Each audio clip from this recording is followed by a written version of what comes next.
안녕하세요. 코로나 블루, 코로나 우울증 이겨내기에 대해서 강의를 하게 된 이태주입니다. 저는 지금 인천의 부평구에서 작은 병원을 운영하고 있고요. 대한정서인지행동의학회라는 곳에서 학술적인 활동도 좀 하고 있는 의사입니다. 코로나 때문에 많은 분들이 어려움을 겪고 있는데요. 영등포 보건소 그리고 또 영등포 정신보건복지센터에서 이렇게 좋은 자리를 마련해 주셔서 영광으로 생각합니다. 국민 여러분들한테 많은 도움이 될 수 있는 실질적인 강의를 하도록 저도 노력해 보겠습니다. 여러분들도 아시다시피 이제 코로나가 지금 올해 2월 달부터니까 우리나라가 거의 이제 6개월, 7개월 접어들고 있습니다. 많은 분들이 굉장히 괴로운 일상을 보내고 있죠. 저도 병원에서 일을 하고 있기 때문에 하루에 8시간, 9시간씩 KF94 마스크를 쓰고 이제 진료를 계속 해야 되는 상황이기 때문에 굉장히 어렵습니다. 이런 아주 가벼운 불편부터 시작해서 저희 병원에 오시는 분들도 굉장히 많은 고통을 겪으시는 분들이 많이 찾아오고 있고요. 많은 분들이 실제로 생업에서도 어려움을 겪으시는 분들도 많고요. 자가격리, 그리고 또 더 나아가서는 실제로 이제 병에 확진되셔서 많은 고통을 겪고 계신 분들이 많은 것으로 알고 있습니다. 코로나가 우리의 일상을 굉장히 많이 바꿔놨죠. 오늘 제가 말씀드리는 강의가 거기에 좀 도움이 되기를 바랍니다. 코로나 블루라는 말이 있습니다. 여러분들도 많이 들어보셨을 텐데요. 이 코로나 블루라고 하는 말은요, 코로나19하고 블루라는 것은 이제 우울감을 뜻하는 이제 외래어 표기입니다. 그래서 이걸 이제 합성어를 만듦으로써 코로나로 인해서 전염병의 전파에 따라서 사회활동이 위축되고 정신적으로 고통을 받고 이로 인해서 우울 증상이 생긴 것을 가리치는 용어입니다. 코로나 블루는 이렇게 코로나 병균으로부터 이제 어떤 분들은 나도 병에 걸릴지 몰라. 내가 격리되면 어쩌지? 내가 병에 걸렸을 때 사람들로 하여금 비난받으면 어떡하지? 이런 정신적인 고통을 받게 되고요. 또 이런 것들로 인해서 답답하고 여러 가지 숨쉬기 힘들고 불안하고 바깥에 외출할 때 걱정되고 이런 것들이 점점 심해져서 우울증으로까지 발전되는 것, 이것을 코로나 블루라고 말합니다. 실제로 이제 어느 기관에서요, 코로나 블루를 얼마만큼 시민들이 경험했는지를 조사했습니다. 4월 달에 조사를 해보니까요, 약 54.7% 정도의 시민들이 코로나 블루를 경험했다고 보고했습니다. 그런데 이제 2달이 지난 6월 달에 또 다시 같은 조사를 했습니다. 그랬더니 10명 중에 7명, 약 69.2% 정도의 시민들이 코로나 블루를 경험했다고 보고하였습니다. 이 조사를 보면 알 수 있듯이 코로나 블루가 얼마 많은 시민들의 삶에 영향을 미치는지를, 얼마나 많은 분들이 코로나 블루로부터 어려움을 겪고 있는지를 알 수 있습니다. 아주 흔하게 듣는 이야기인데요. 저도 진료실 현장에서 많이 듣는 이야기입니다. 코로나 때문에 외출하는 것도 힘들고, 외출하려면 아이들 마스크 쓰고 나가야 되는데 아이들이 잘 따르지도 않고, 또 바깥에 나갔다가 또 다른 사람들로 인해서 코로나에 걸리면 어떻게 하지? 이런 어떤 어려움을 겪는 학부모님들이 굉장히 많죠. 외래 진료실에도 굉장히 이런 어려움을 호소하시는 분들이 많습니다. 학부모 응답자 중에 46.5% 정도가 코로나 때문에 자녀 돌봄으로 인해서 자녀들하고 갈등을 일으킨다고 보고하였습니다. 실제로 우리 집안에까지 코로나 블루가 침투하고 있다는 거죠. 코로나 병균만 무서운 것이 아니라, 코로나 질병만 무서운 것이 아니라, 코로나로 인해서 우리의 가정 내에서 가족 구성원들끼리, 엄마와 아들 사이에 갈등까지 생기고 있는 것이 코로나 블루의 영향인 것 같습니다. 또 이 조사에서 코로나 블루를 경험하게 된 계기가 뭐냐, 이런 것들을 물어봤을 때요, 가장 많은 분들이 대답하신 거는 일자리 감소나 고용 불안을 얘기했습니다. 그리고 또 일자리가 줄어들므로 인해서 생기는 소득이 감소되는 것 때문에 우울하다라고 말씀하셨습니다. 또 다음으로 흔한 건강염려증이라고 말씀하셨습니다.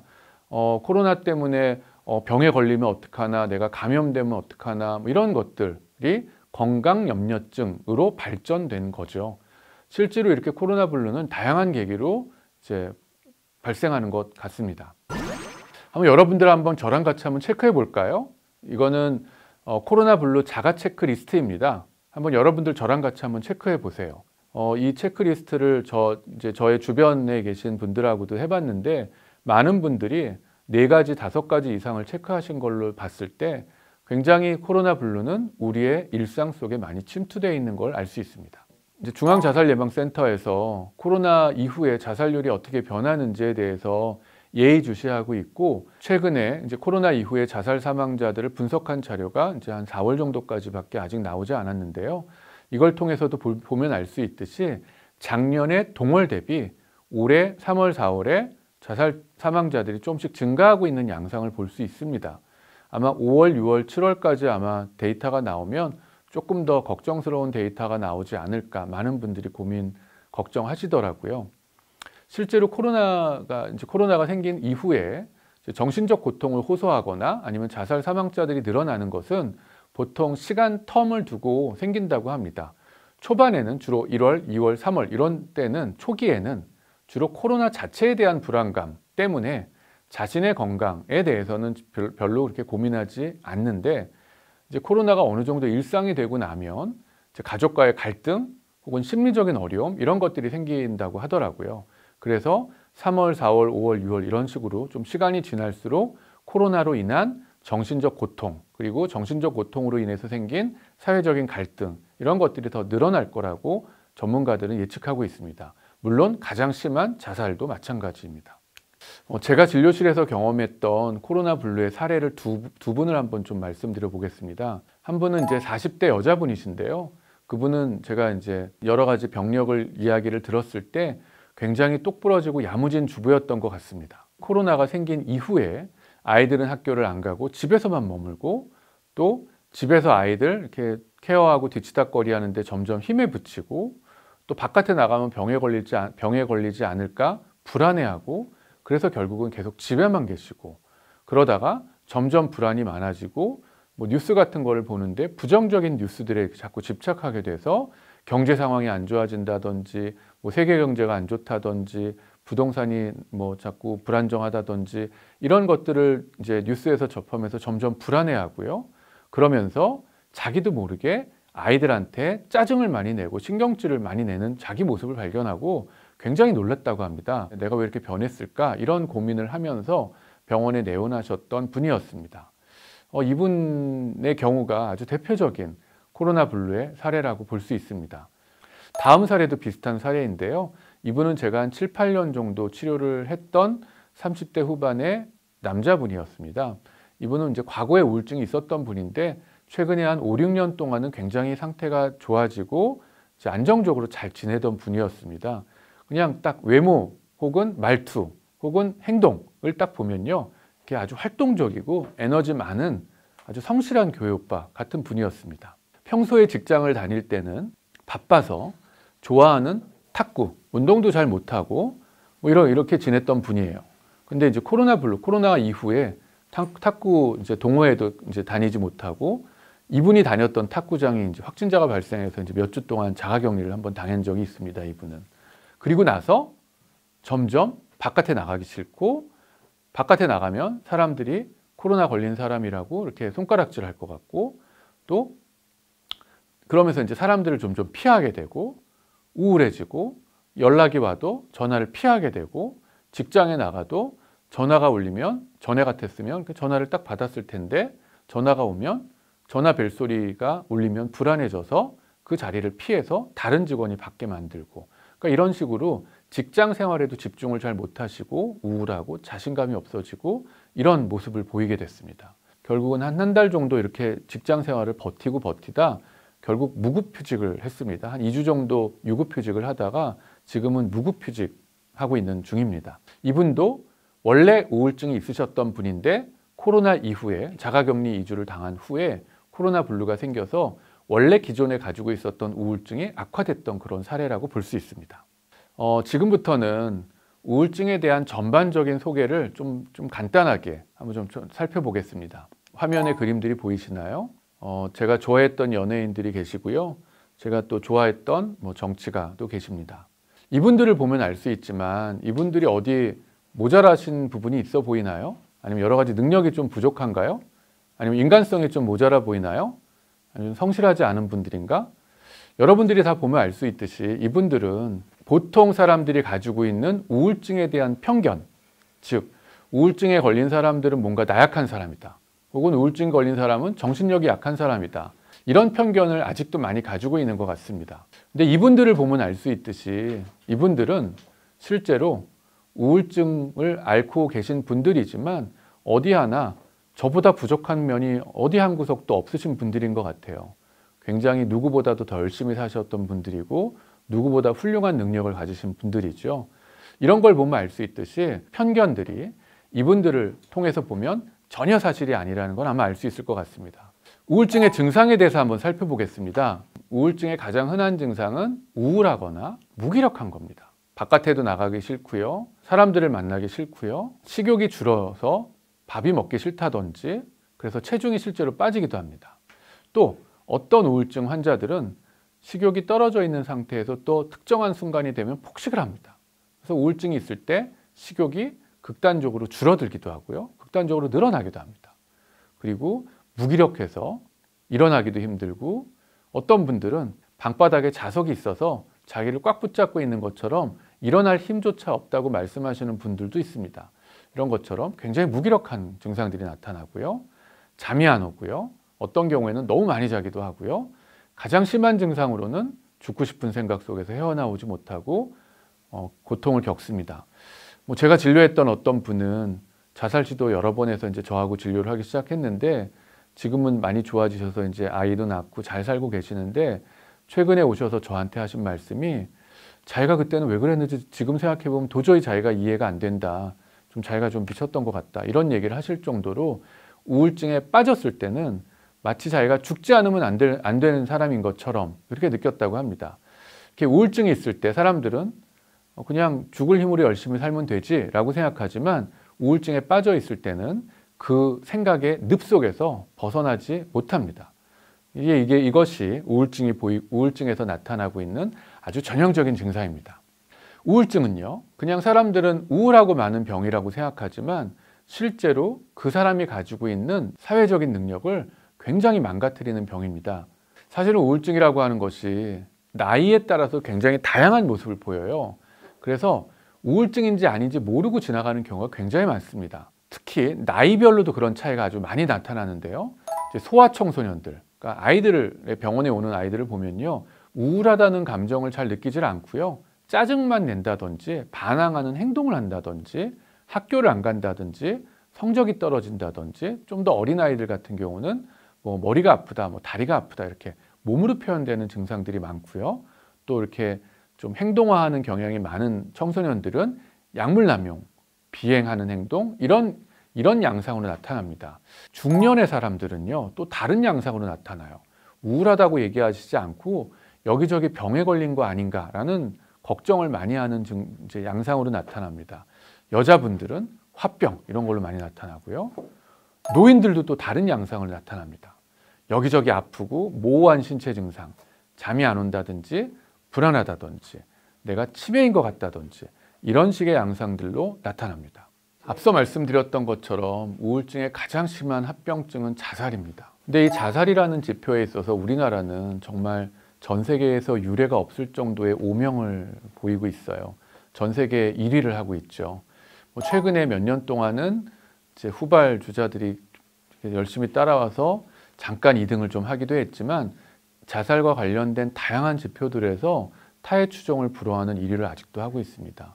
이런 정도로 우울증은 자살의 영향을 굉장히 많이 미치는 병이기 때문에 자살의 사망 원인을, 그러니까 자살률을 낮추기 위해서도 어떤 우울증을 사람들이 편견 없이 받아들이고 필요하면 잘 치료하고 많은 분들이 우울증이 있다고 손가락질하는 것이 아니라 잘 이해해 주시고 많은 도움의 손길을 보내주시는 것이 이런 우리나라의 오명을 씻어내는 데에도 도움이 될 것 같습니다. 지금부터는요, 코로나 블루를 어떻게 하면 극복할 수 있는지에 대해서 몇 가지 주제별로 제가 한번 준비를 해봤습니다. 첫 번째는 이제 여러분 스스로 어떻게 하면 좋게 극복할 수 있는지에 대한 이야기입니다. 최근에는 이제 반대죠. 코로나가 다 이제 별로 이렇게 위험하지 않은데, 이제 정부가 자기들의 방역 실패를 은폐하기 위해서 코로나를 퍼뜨리고 있다. 어쨌든 우리가 코로나랑 잘 싸우기 위해서는 개개인의 방역 수칙을 잘 지키고 대처하는 것이 굉장히 중요한데 이런 가짜 뉴스가 그런 우리의 싸움을 무력화시키는데 아주 나쁜 영향을 주고 있는 것 같습니다. 여러분들도 이렇게 자극적인 정보, 지나치게 부정적인 거, 가짜 뉴스에 현혹되지 마시고 전문가들이 얘기하는 것들을 그냥 잘 이렇게 믿어주시는 게 가장 신뢰 있는 이야기일 것 같습니다. 두 번째는 여러분들도 잘 아시다시피 코로나로 인해서 사회적 활동, 야외 활동이 굉장히 많이 줄어들었죠. 그래서 결국은 집 안에서 혹은 집 근처에서의 활동을 주로 할 수밖에 없는 상황인데 그래서 여러분들도 실내에서라도 이제 신체적인 운동을 조금 더 열심히 하셨으면 좋겠고요. 또 이제 마스크 잘 쓰시고 집 근처에 공원이라든지 사람이 많지 않은 곳에서 신체적인 활동을 하시기를 꼭 권해드리고 싶습니다. 술, 커피, 흡연 이런 것들을 줄이는 것도 필요합니다. 이제 면역력을 높이기 위해서도 꼭 필요한 내용인 것 같습니다. 그리고 코로나 블루로 인해서 생기는 스트레스 이런 것들을 여러분들 스스로 잘 대처하시고 풀기 위해서 전문가랑 만나는 것도 꼭 필요할 땐 필요하겠지만 여러분들 스스로 여러분들이 가지고 있는 스트레스를 잘 풀 수 있는 음악 혹은 이렇게 목욕을 통해서 몸을 이완시키는 거, 명상, 여러 가지 이런 것들을 통해서 여러분들의 스트레스와 긴장을 푸시는 노력 이런 것들도 꼭 필요한 것 같습니다. 두 번째로 제가 꼭 말씀드리고 싶은 것은 제가 오늘 이 시간에 조금 더 강조하고 싶은 부분인데요. 첫 번째는요. 힘들었던 나를 토닥토닥 쓰담쓰담 해주기입니다. 사람들은 다 힘들어요. 여러분들이 보시기에 굉장히 훌륭한 사람들도 다 힘든 면들이 있고 외로운 면들이 있어요. 그런데 그중에 코로나 블루를 앓고 있는 혹은 조금 더 힘든 마음의 어려움을 겪고 있는 분들은 자기가 힘들었던 자기 자신을 이렇게 받아들이고 이해하고 자기를 위로해 주는 것이 가장 중요한 것이라고 볼 수 있습니다.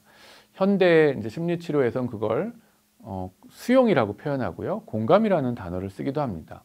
그러니까 내가 지금 힘든 상황, 코로나 때문에 실직을 해서 여러 가지 어려움을 겪고 있는 이 상황을 자기 비난을 하는 것이 아니라 힘든 나 자신을 인정하고 수용하고 토닥토닥 쓰담쓰담 해주고 그래서 마음의 힘을 찾아서 다시 또 도전하고 이것이 코로나 블루를 극복하는 첫 번째라고 생각합니다. 두 번째는 생각과 거리 두기입니다. 생각은 생각일 뿐이야 라고 말하는 것입니다. 이것은 이제 인지행동 치료에서 이제 말하는 굉장히 중요한 개념인데요. 최근 삼동향 인지행동 치료에서도 이것을 적극적으로 쓰고 있습니다. 여러분들 잘 아시는 이야기 있죠. 원효대사가 그 당시에 선진국이었던 인도로 불교 유학을 떠나려고 이제 떠났습니다. 그런데 막 비바람 폭풍 속에서 먹지도 못하고 산속을 헤매다가 어떤 곳에 찾아갔어요. 자다 일어났는데 이제 목이 너무 말랐죠. 이제 바가지에 물이 하나 있는 거예요. 그래서 물을 먹었어요. 물을 먹고 아주 편안한 마음으로 잠을 청하셨다고 합니다. 근데 그 다음날 일어나 보니까 그것이 태골 바가지에 담겨 있는 썩은 물이었다는 거예요. 그걸 통해서 원효대사는 그걸 깨달으신 거죠. 내가 인도에 가서 유학을 하는 것이 나의 깨달음이 아니라 내 마음을 바꾸면, 내 생각을 바꾸면 깨달음은 인도에 있는 것이 아니라 내 마음속에도 있는 것이구나 라고 깨달으셨던 어떤 경험을 우린 잘 알고 있습니다. 이 말이 사실은 생각과 거리두기를 잘 설명하는 예인 것 같습니다. 이런 방식처럼 생각과 거리를 두는 이런 방식의 치료는 현대 인지행동 치료에서 자주 쓰는 방법이에요. 물론 우울증이 너무나 심할 때는 이 방법이 잘 안 먹힐 때도 있는데요. 여러분들도 만약에 어떤 어려움에 빠지신다면 그 생각과 거리를 두는 원효대사의 가르침을 한번 생각해 보시기를 권해드립니다. 세 번째는요. 나에게 소중한 것을 찾자입니다. 저 강아지들은요. 제가 진료하는 어떤 학생에게 선물 받은 거예요.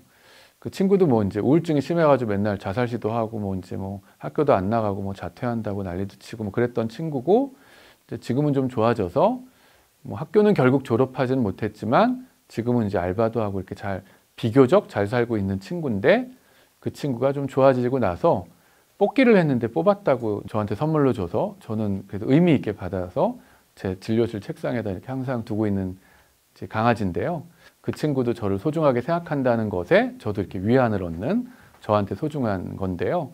이 그림처럼 사람들한테는 다 소중한 것들이 있는 것 같아요. 그 소중한 것이 뭔지를 찾는 것이 이 힘든 시간을 이겨내고 극복하는데 굉장히 중요한 무기라고 생각합니다. 현대 심리 치료에서는 이 밸류, 소중한 것을 찾는 것을 굉장히 중요한 치료의 무기라고 생각합니다. 과거의 심리치료, 정신분석, 전통적 인지행동 치료에서는 소중한 것에 대해서 사실 의미 부여를 사실 거의 하지 않았어요. 근데 삼동향 인지행동 치료에서는 이 밸류, 소중한 것을 굉장히 중요한 거라고 생각합니다. 그래서 그 사람이 지금 어려운 환경에 빠졌을 때 어떻게 그걸 이겨내느냐 하면 자기한테 소중한 것, 아주 소중한 꿈이 그 사람의 이렇게 힘을 내서 이제 앞으로 나아가게 하는 좋은 어떤 에너지라고 생각할 수 있습니다. 혹시 여러분들도 한번 기회가 되신다면 여러분들 인생에서, 여러분 삶에서 누가 혹은 무엇이 가장 첫 번째인지 한번 저기다 한번 적어보세요. 가장 가운데다가 가장 소중한 걸 적어보세요. 진료실에서 저도 저걸 많이 쓰는데요. 어떤 분은 콩이, 그러니까 강아지입니다. 이렇게 쓰는 분도 있고요. 어떤 분은 돈 이렇게 쓰는 분도 있고, 어떤 분은 이제 실직하신 분인데 직장 이렇게 쓰는 분도 있고, 어떤 분은 엄마 이렇게 쓰는 분도 있고, 어떤 분은 좋은 엄마 뭐 이렇게 쓰는 분도 있고, 다양해요. 그럼 이제 그분이 가지고 있는 그 소중한 것이 어떤 건지를 잘 이야기를 하다 보면 왜 그 사람이 그 꿈을 이루고 있지 못한지를 이렇게 잘 알 수 있고, 그래서 그 꿈을 통해서 그 사람이 지금 어려움을 잘 극복할 수 있도록 도와줄 수 있을 것 같습니다. 여러분들도 한번 해보시고요. 여러분들이 잊고 살았던 여러분들 삶에서 소중한 게 뭔지를 한번 찾아보시기를 권하고 싶습니다. 네 번째는요. 근데 이제 소중한 것도 찾았어요.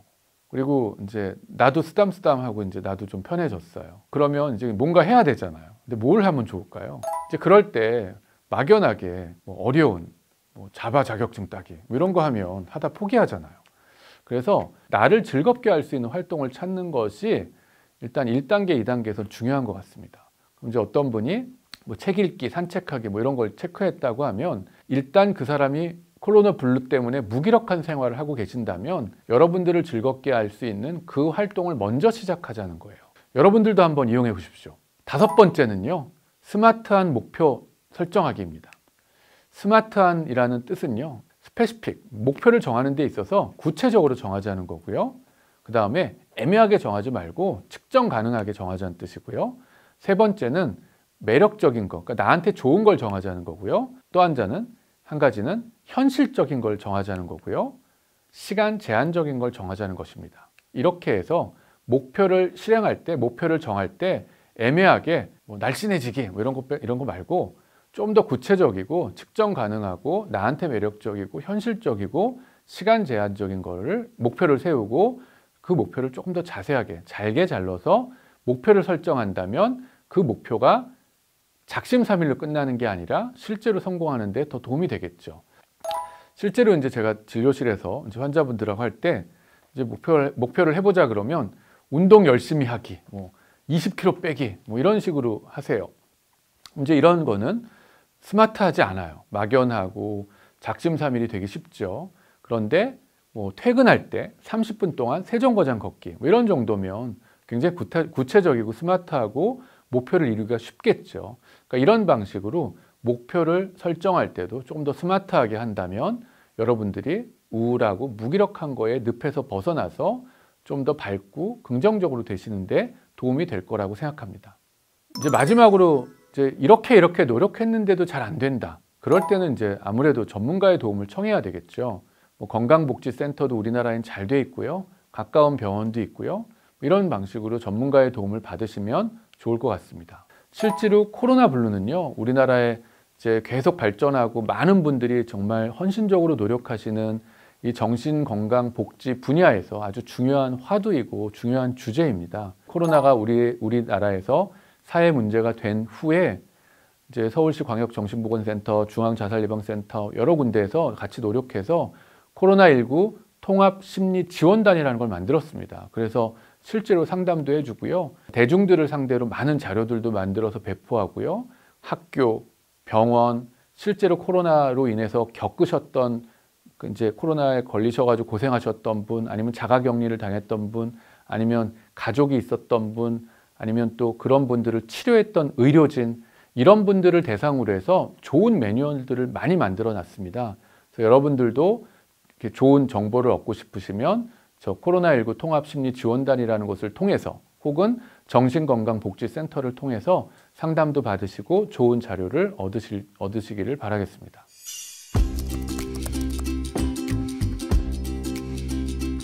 예, 질문과 답변 시간입니다.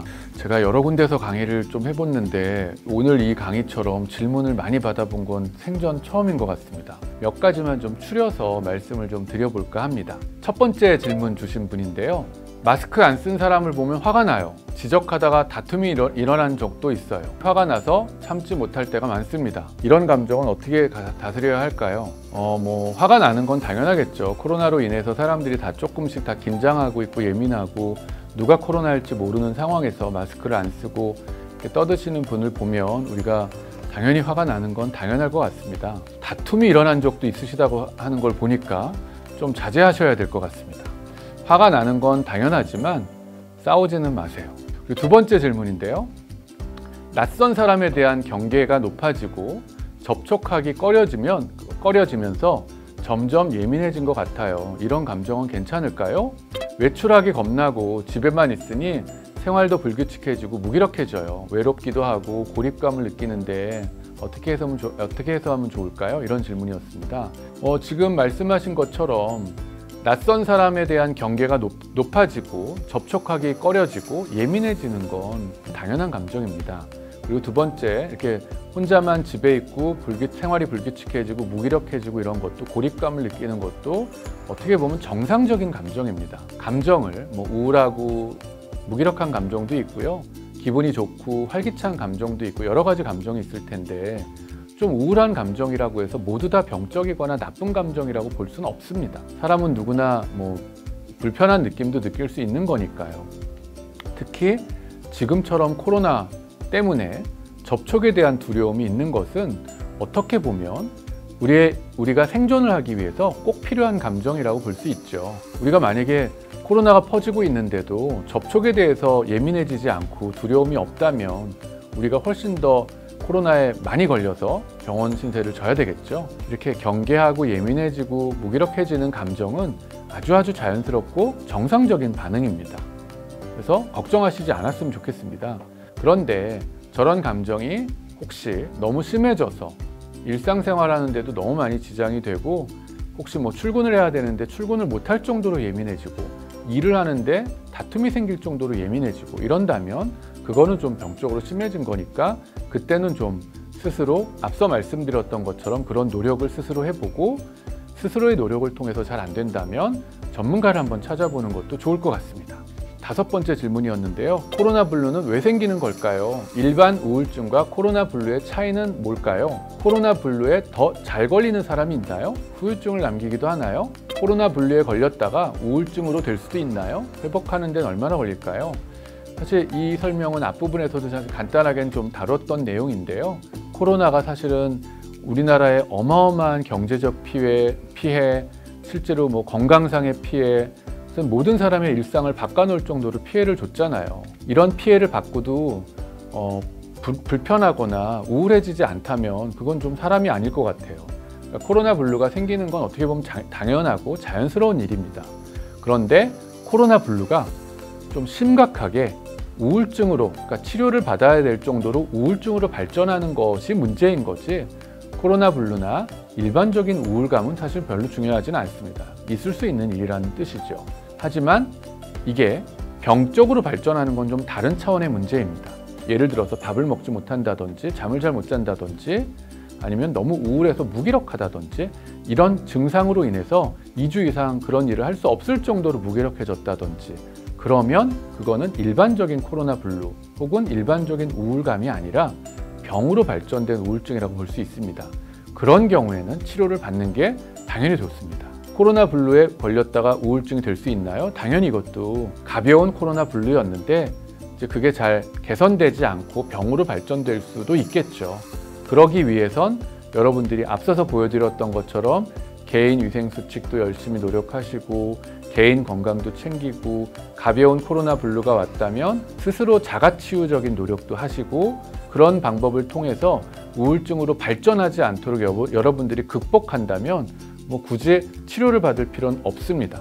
병적인 수준으로 발전됐을 때는 병원의 도움을 받는 것이 필요하다고 볼 수 있습니다. 그리고 마지막 질문을 한번 읽어보겠습니다. 사회적 거리 두기로 실제로 대면을 못하고 있는데 안전하게 타인과 소통할 수 있는 방법이 뭘까요? 심리적으로 서로에게 힘이 되는 방법은 무엇이 있을까요? 라고 질문을 주셨습니다. 인간은 사회적 동물이라 다른 사람이 없으면 너무 외로워지고 심심해져요. 그래서 나쁜 감정들에 휩싸이기도 합니다. 그래서 소통이 필요하죠. 그래서 직접 대면하지 않고도 접촉할 수 있는 방법들이 우리한테는 있잖아요. SNS라든지 전화라든지 화상통화라든지 이런 방법을 통해서 다른 사람들과 연결되셨으면 좋겠습니다. 저도 저희 아버지가 요즘에 건강이 조금 좋지 않아서 좀 찾아뵐 때마다 조금 걱정이 좀 돼요. 그래서 저는 하루에 100명 정도씩의 사람들을 만나고 있기 때문에 아버지를 만나는 게 사실 좀 부담스러워요. 그래서 화상통화는 좀 너무 쑥스럽고요. 그냥 전화를 평소보다 조금 더 하고 있습니다. 그러니까 이런 식으로 실제로 많은 사람들을 만날 수는 없지만 소중한 작은 사람들과 위험도가 낮은 방식으로 접촉하는 것은 필요할 거라고 생각합니다. 많은 질문이 있었지만 시간 관계상 다 다루진 못해서 하여튼 조금 아쉽지만 여러분들이 충분히 생각하신다면 아마 답을 얻을 수 있을 거라고 생각합니다. 오늘 긴 제 강의를 들어주셔서 감사합니다. 여러분들도 이 코로나 블루의 세상에서 많이 편안해지셨으면 좋겠고요. 코로나가 빨리 종식돼서 제 원래 일상으로 돌아갈 수 있는 날이 빨리 돌아오기를 기대합니다. 그때까지 모두들 건강하게 지내십시오. 안녕히 계세요.